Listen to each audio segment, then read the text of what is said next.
Сайн байцгаана уу? Өл хөдөлгөөний мэрэгчлэн буюу агент гэж юм бэ. Өл хөдөлгөөн худалдан авах түрээслэхээр сонирхож буй иргэдэд мэрэгжлийн зөвлөх үйлчилгээ үзүүлдэг хувь хүнийг хэлдэг. Агент нь хуваарай бизнес эрхлэгч юм.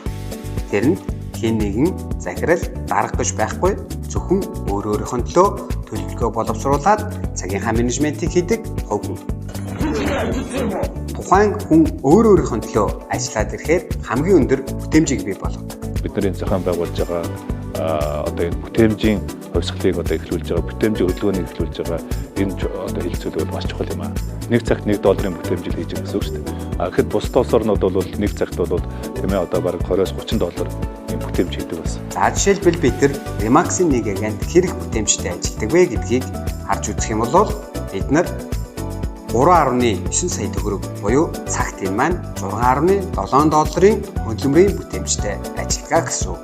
Энэ нь манай улсын дунджаас 60-70% илүү бүтээмжтэй ажилладаг гэсэн он статистик байдаг.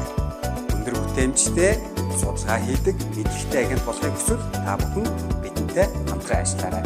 Та доор хаягаар болон 89-ээс 1088 дугаарт холбогдоорой. Бид тантай хамтран ажиллахдаа таатай байх болно.